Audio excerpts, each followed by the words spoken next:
Bismillahirrahmanirrahim. Assalamualaikum warahmatullahi wabarakatuh. Alhamdulillahirrabbilalamin. Wassalatu wassalamu ala asrafil anbiya'i wal mursalin wa ala alihi wa sahbihi ajmain. Alhamdulillah teman-teman sekalian, pada kesempatan yang cerah ini saya bisa berjumpa kembali dengan teman-teman sekalian. Jangan lupa tonton terus videonya. Yang belum subscribe ya, klik dulu subscribe-nya. Mudah-mudahan pertemanan kita bisa membawa keberkahan dari Allah Subhanahu wa taala.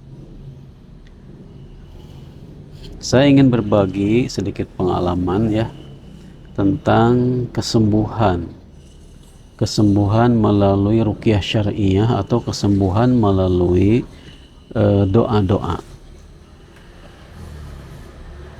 Pada kali ini saya ingin mengambil satu contoh, yaitu ada beberapa pasien saya yang mengalami penyakit batuk ringan, penyakitnya ya, batuk, tapi batuknya ada yang sudah 4 bulan, ada yang sudah setahun, ada yang bahkan sudah 2 tahun batuknya nggak berhenti.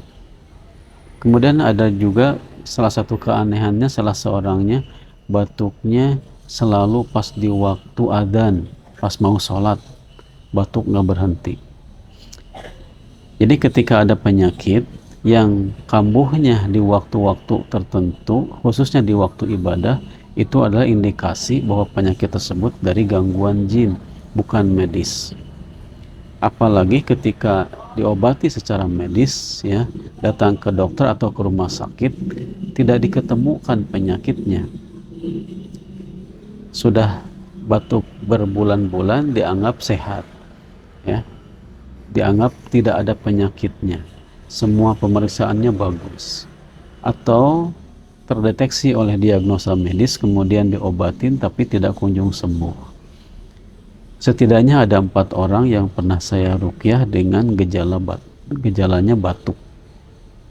Ada seorang perempuan merasa sudah berobat kemana-mana, batuknya udah 4 bulan, kemudian tidak kunjung sembuh dan datang kepada saya. Kemudian saya ruqyah, kemudian dia menangis, tapi tangisannya itu suara nenek-nenek. Dia menangis dan mengatakan, saya sayang kepada anak ini, kepada perempuan ini, maka saya diam di badannya. Kemudian saya bilang, kamu harus keluar, nggak boleh ada di badan manusia, bukan tempatnya. Kemudian dia mau ya, setelah berapa waktu di ruqyah dan negosiasi, kemudian dia mau keluar. Alhamdulillah dengan izin Allah, setelah keluarnya jin tersebut ya, kita katakan jin karena tidak ada yang lain selain bangsa jin yang suka mengganggu manusia. Kemudian setelah keluarnya jin tersebut, qadarullah dengan izin Allah sembuh sampai sekarang. Tidak ada lagi batuknya, tidak kumat lagi. Yang kedua, ada seorang ibu juga yang sudah setahun batuk, diobatin kemana-mana nggak kunjung sembuh. Tapi dalam si ibu ini batuknya ada keanehan, yaitu ketika dia batuk, suaranya itu sampai mengganggu tetangganya. Padahal dia batuk di dalam rumah. Di dalam rumah pun suaranya nggak seberapa, tapi kenapa tetangga-tetangganya merasa terganggu? Bahkan sebagian tetangganya ada yang menaruh kapas di telinganya supaya tidak terdengar batuk dari si ibu tadi. Ini tidak logis ya. Jadi suara batuk di dalam rumah si ibu sampai mengganggu ke rumah tetangga, dan tetangga jadi terganggu, merasa berisik, bising ya dengan suara batuk tadi. Kemudian saya ruqyah dan muncul reaksi ya, semacam gerakan-gerakan silat dan sebagainya, dan dia bicara bahwa dia sengaja menyakiti ibu ini supaya dibenci oleh tetangganya. Teman-teman sekalian, itu yang kedua. Yang ketiga, ada seseorang yang batuk sudah 2 tahun, padahal ini ABRI ya, tapi dia batuk, mudah lemas dan sebagainya. 2 tahun nggak sembuh-sembuh.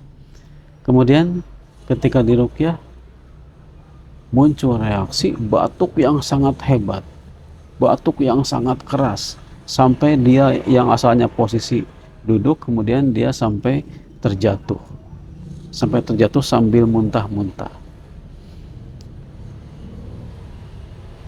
Ternyata si bapak ini punya pengalaman masa lalu yang kurang bagus, yaitu pernah diisi hodam-hodam untuk kekuatan, kewibawaan, dan kekebalan. Ternyata ketika dia sekarang sudah posisinya mau pensiun, sudah 60 ya, usianya hampir 60 tahun, sudah mulai terasa nggak nyaman di badannya, berat, dan yang paling mengganggu adalah batuk yang tidak berhenti. Kemudian satu lagi yang saya ruqyah itu teman saya sendiri, batuk, selalu batuk menjelang sholat ya. Kemudian dia sampai tidak bisa sholat karena batuk itu. Sholat subuh terutama biasanya dia sampai kesiangan sholatnya. Jadi waktu adzan subuh tuh dia sudah bangun, tapi karena batuk terus menerus, kemudian sholat subuhnya bisa jam 6 atau setengah 7. Nah, ini mengganggu sekali. Ketika saya ruqyah, si jinnya ngomong, bicara langsung bahwa dia sayang kepada orang ini, dia menjaga, dia membantu orang ini ya, karena dulunya beliau pernah punya kekuatan juga bisa pukul jarak jauh. Ya ternyata ada ya gejala-gejala yang menyerupai medis, menyerupai penyakit medis gejalanya, tapi ternyata itu dari gangguan jin. Cirinya dari gangguan jin, diobatin tidak kunjung sembuh. Padahal sekedar batuk sebetulnya menurut pengalaman medis ya 1 pekan 2 pekan itu bisa sembuh dengan izin Allah Subhanahu wa taala. Tapi ketika melampaui 4 bulan, setengah tahun, setahun, 2 tahun bahkan ya, bahkan yang teman saya itu udah ada sekitar 4 tahunan ya, tapi dia merasa bahwa itu medis, pulang pergi ke dokter, pulang pergi ke rumah sakit, malah dianggapnya dia stres gitu ya. Tidak ada penyakitnya. Ketika diruqyah ternyata muncul reaksi dari gangguan non medis, yaitu gangguan jin. Ya mudah-mudahan kita semua terhindar oleh Allah Subhanahu wa taala, dihindarkan, dilindungi dari segala mara bahaya dan gangguan jin.